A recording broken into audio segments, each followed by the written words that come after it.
mtazamaji, karibu mtazamaji wa runinga ya NTV. Ni awamu ya uchambuzi wa magazeti, na ukiona kwamba tayari niko na gazeti hapa, ujue kwamba wakati umetimia wa kuweza kuchambua magazeti tofauti. Itakuwa nikiweza kuchambua gazeti la The Daily Nation, nimalize hapo tukichambua The Standard, na vile tutakuwa tukimalizia na gazeti la The Taifa Leo. Na katika gazeti hili la Daily Nation, moja kwa moja tuanze na gazeti la Daily Nation. Kwenye picha ambazo unazoziona katika kiwambo ya runinga yako, tunaona kwamba walimu wako hapo. Hao ni walimu ambao wamehudhuria tutasema ni mkutano ambao huwa unafanyika kila mwaka, na mkutano huo unaendelea na unafanyika kwa siku 4.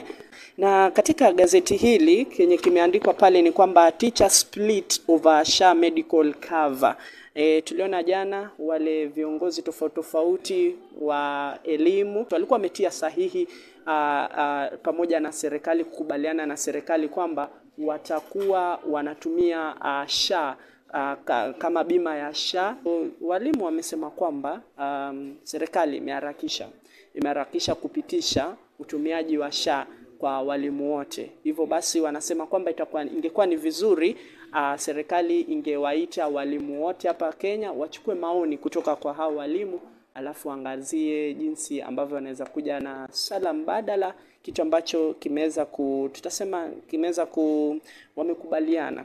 Na hili habari hiyo bado imeangaziwa katika gazeti la Taifa Leo. Katika gazeti la Taifa Leo hapo mbele, jambo hili ni swala la walimu kukanusha kubali kuhamia SHA, pia imegonga vichwa katika gazeti hilo la Taifa Leo. Kama unavyoona hivyo, pata nakala yako mtazamaji, tembee tafuta gazeti la Daily Nation na tafuta gazeti la Taifa Leo. Kabla niende mapumziko, tutaangazia gazeti la The Standard ambacho kinachogonga vichwa vya habari ni Principal from Hell. Haya, Standard inasema hivi: Standard imefichua kuna ufisadi unaoendelea kwenye tume hii ya TSC, na inasemekana ufisadi na ukabila umejaa katika afisi ya TSC na inaendeshwa na watu wasiotakikana kuwa hapo. Sasa watu ambao watakikana kuwa hapo hawajafikia yale matakwa ya wao kuwa hapo, lakini kwa sababu ya ufisadi na ukabila wako pale na wanaendesha shughuli tofauti katika afisi hizo.